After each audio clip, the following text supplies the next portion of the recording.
Students, so I would like to continue nuclear physics. So next topic, uses of radioactivity. Many radioisotopes can be obtained from radioactivity. These radioisotopes have found wide variety of application in the field of medicine, agriculture, industry, archaeological research. So radio isotope பல்வேறு துறைகளில் பயன்படுகிறது. மருத்துவத்துறை, விவசாயத்துறை, தொழில்துறை, தொல்லியல் துறை, இது போன்ற பல்வேறு துறைகளிலே இதனுடைய பயன்பாடு மிகவும் முக்கியத்துவம் வாய்ந்த ஒன்றாக இருக்கிறது. அதில் ஃபஸ்ட்டு நம்ம அக்ரிகல்ச்சர், வேளாண் துறையில் அதனுடைய யூசஸை பற்றி பார்க்க போகிறோம். Radio isotope of phosphorus 32 help increase the productivity of crop. வேளாண் துறையில் பாஸ்பரஸ் 32 அதனுடைய உற்பத்தியை அதிகரிக்க பயன்படுகிறது. The radiation from the radioisotope can be used to kill the insect and parasite and prevent the wastage of agriculture product. So அதாவது என்னன்னு சொன்னால், இப்போ இந்த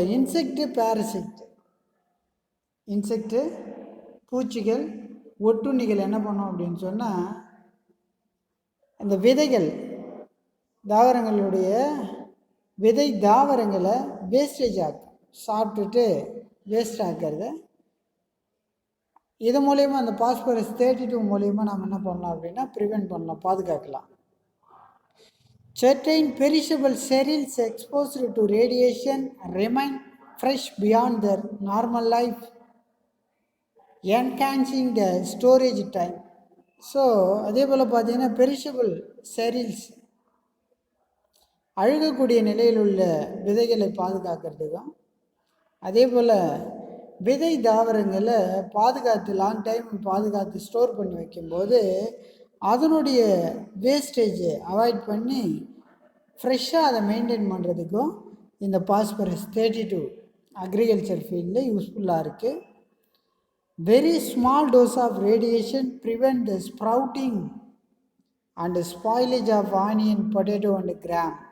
ஸோ அதே போல் பாருங்கள், இந்த விதை முளைத்தலிருந்து பாதுகாக்குது. அதே போல் பொட்டேட்டோ, ஆனியன், கிராம் இதனுடைய ஸ்பாயிலேஜையும் இந்த P32 பாஸ்பரஸ் 32 என்ன பண்ணுது, அவாய்ட் பண்ணுது. ஓகேவா. அடுத்து மெடிசன் ஃபீல்டில் பொறுத்த வரைக்கும் medical application of radio isotope can be divided into 2 part, diagnosis and therapy.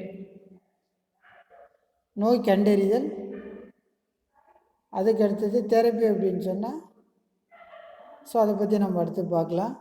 Radio isotope R used as tracer to diagnose the nature of circulatory disorder of blood, defect of bone metabolism, to locate the tumors, etc.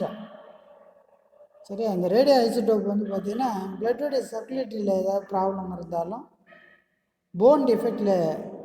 Phone மெட்டபாலிசத்தில் ஏதாவது டிஃபெக்டாக இருந்தாலும், டியூமர்ஸு கட்டிகள் எங்கேயாவது நம்ம பாடியில் present ஆகியிருந்தால் அதனுடைய location identify பண்ணுறதுக்கு யூஸ்ஃபுல்லாக இருக்குது. அதில் என்னென்ன ஐசோட்டோப்பு எந்தெந்த ஃபீல்டுக்கு வந்து யூஸ்ஃபுல்லாக இருக்குன்றதை நம்ம பார்க்கலாம். இப்போது ஃபஸ்ட்டு பார்த்தீங்கன்னா radio sodium Na-24 is used for the effective functioning of heart. நம்ம ஹார்ட் வந்து பார்த்திங்கன்னா ஹார்ட்டோட மெயின் ஃபங்க்ஷனே circulate the blood. Oxygenated blood change into deoxygenated blood. சுத்திகரிக்கப்படாத ரத்தத்தை சுத்திகரிக்கப்பட்ட ரத்தமாக மாற்றுறது இந்த ஹார்ட்டோடைய ஒர்க்கு தான். அப்போ ஹார்ட் நல்லா ஃபங்க்ஷன் ஆனால் தான் பிளட்டோடைய சர்க்குலேஷன் கிளியராக இருக்கும். ஸோ அதுக்கு வந்து ரேடியோ சோடியம் வந்து பார்த்திங்கன்னா யூஸ்ஃபுல்லாக இருக்குது. அதே போல் radio iodine 131 is used for cure goitre. காய்டர்ன்றது one of the iodine deficiency disease. நம்ம டயட்டில் அயோடினுடைய லெவல் மினிமமாக இருந்தால் இந்த நெக் ரீஜனில் வரக்கூடிய ஒரு டிசீஸ் தான் இந்த காய்டர் டிசீஸ். ஸோ அதை க்யூர் பண்ணுறதுக்கு இந்த அயோடின் 131 ரேடியோ ஐசோடோப் வந்து யூஸ்ஃபுல்லாக இருக்குது. அடுத்து radio iron Fe59 is used to diagnose the anemia and also provide treatment for the same. Anaemia அப்படின்னா என்ன சார் அப்படின்னு சொன்னால், டயட்டில் வந்து பார்த்திங்கன்னா அயன் கம்மியாக இருந்தால் வரக்கூடிய ப்ராப்ளம் தான் அந்த அனிமியா ப்ராப்ளம். அதாவது டயட் மீன்ஸ் வந்து நம்ம பாடியில் அயனுடைய கண்டென்ட்டு கம்மியாக இருந்தால் அதனால் வரக்கூடிய ப்ராப்ளம் அனிமியா. ஸோ அதுக்கு அயன் 59 ஐசோடோப் வந்து யூஸ்ஃபுல்லாக இருக்குது.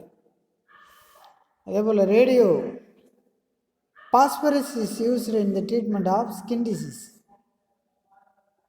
Radio phosphorus P32 skin disease ப்ராப்ளத்தை ட்ரீட் பண்ணுறதுக்கு யூஸ்ஃபுல்லாக இருக்குது.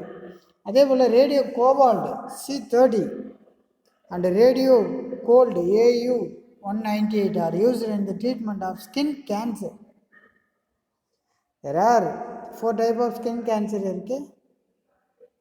சரியா, கேன்சர் இருக்குது. அதில் இந்த ரேடியோ கோபால்ட்டும் ரேடியோ கோல்டும் CO60 AU198 ஸ்கின் கேன்சரை ட்ரீட் பண்ணுறதுக்கு யூஸ்ஃபுல்லாக இருக்குது. அது மட்டும் இல்லாமல் radiation are used to sterilise the surgical device. they can kill the germs and microbes. அது மட்டும் இல்லாமல் சர்ஜிக்கல் டிவைசஸ் ஆப்ரேஷன் தியேட்டரில் யூஸ் பண்ணக்கூடிய அந்த நைஃபு, ஸோ அதில் இருக்கக்கூடிய ஜேர்ம்ஸ், கண்ணுக்கு தெரியாத மைக்ரோப்ஸ் ஜேர்ம்ஸ் ப்ரெசண்ட் ஆகிருக்கும். அதை கம்ப்ளீட்லி கில்லுன்னு சொன்னால் சாகடிக்கிறதுக்கு இந்த ரேடியேஷன் வந்து யூஸ்ஃபுல்லாக இருக்குது. ஓகேவா? ஸோ நம்ம ரேடியோ ஐசோடோப்பில் வந்து பார்த்திங்கன்னா ஃபஸ்ட்டு அக்ரிகல்ச்சர் பார்த்தோம். Phosphorus 32 productivity to kill the insect and parasites, so can prevent the wastage of agriculture products and certain perishable cereals export. So அது மட்டும் இல்லாமல் prevent sprouting, spoilage of onion, potato and gram. So இதுக்கெல்லாம் பார்த்தீங்கன்னா P32 யூஸ்ஃபுல்லாக இருந்தது. அதே போல் மெடிசனில் diagnosis and therapy, so diagnosis நோய் கண்டறிவதற்கும் அதற்கு கதிரியக்க சிகிச்சை முறை, ஸோ அதுதான் தெரப்பி அப்படின்னு சொல்லுவோம். ஸோ இந்த circulatory disorder of blood, defect of bone metabolism, locate the tumours and some of the problem. So Na24 functioning of heart, I131 cure goiter, Fe59 prevent the treatment. So radio phosphorus is used in the treatment of skin disease. Next, radio cobalt, the radio cold are used in treatment of skin cancer.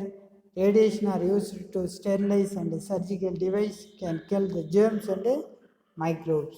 So remaining topic next video la paakalam. Thank you.